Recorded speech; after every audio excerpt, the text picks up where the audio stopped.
Hi there, I'm Sean Dillman. If you're a lawyer, paralegal, or legal assistant, stay tuned. In this short course preview, I'll be discussing how you can use email scheduling in legal practice.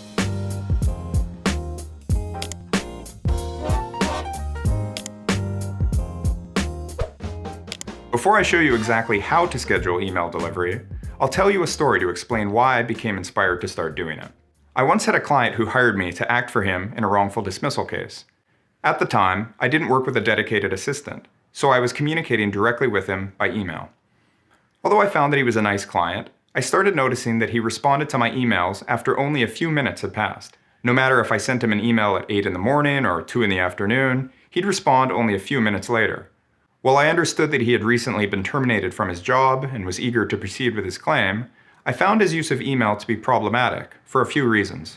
First, because the client responded almost instantly, it caused me anxiety and made me feel like the ball was always in my court and like I always had an outstanding action item which I was obligated to respond to. Second, because the client responded so quickly, it made me feel that he wasn't taking the time to read my messages with care and consider what I was saying. He seemed to respond equally quickly no matter the gravity or subject of my message.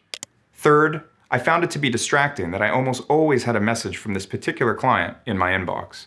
Fourth and finally, I had a plan for how I wanted the file to proceed, I felt that time was on our side, and I found that his emails were counterproductive to my strategy. To deal with these concerns, I started scheduling my email communications. As many do, I use Microsoft Outlook for my email. In a new email message in Outlook, under the Options tab, there's an option called Delay Delivery. When you click on Delay Delivery, you'll see a setting called Do Not Deliver Before. By selecting a date and time for this setting, the email will be sent at the selected date and time. In my practice, I used the Delay Delivery option for almost every email that I send. I'd either schedule my email to send just before the end of the business day or first thing in the morning the next day. Typically at the end of each business day, I'd have many email messages in my outbox, which were queued and waiting to be sent. Each message would send when the clock in the bottom corner of my screen reached the time designated for each message. Out of an abundance of caution, before I left the office for the day, I'd check my outbox to ensure that it was empty and that the messages were sent. Once I saw that no messages were waiting to be sent, I closed Outlook and left my email until the next workday. At this time, as I discussed in my lesson on smartphones, I'd also enable airplane mode on my smartphone so that I didn't receive any email there. I'd then call it quits and leave my work at the office for the day. In addition to giving me greater control over my email inbox, scheduling my email delivery also provides another big benefit, namely, the ability to reflect and make changes before my email messages are sent. By putting my outgoing email messages on a delay, I have a period of time in which I can consider if there are any changes that I should make to an email before it's sent.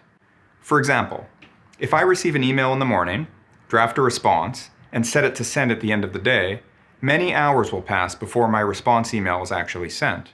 While I'm at lunch, I may think about a particular email, and it may occur to me that I forgot to mention an important point or attach a document. Alternately, I may receive a new piece of information in the middle of the day, which changes what I want to say in the email that I've already drafted. Because my outgoing email is still sitting in my outbox, waiting to be sent, I can open it before it's sent and make whatever changes I like. If you've ever sent an email message that you've later come to regret, you'll appreciate how powerful this grace period can be. For example, in this message, I forgot to attach a document that the recipient had requested. By going into the outbox and opening the message, I've stopped it before it's sent. I can now attach the document and add wording, such as, "Please see the attached document as you have requested." By doing this, I've saved myself the need to send a follow-up email saying something like, "Oh, by the way, I forgot to attach the document. Please see the attached." This saves me time, produces smoother communications, and makes me look more professional, deliberate, and competent. Also, if I ever decide that I no longer want to send a message on a delay and want to send it immediately, I can uncheck the delay delivery option and send it right now. If I decide that I no longer want to send the message at all, I can delete it from my outgoing mailbox.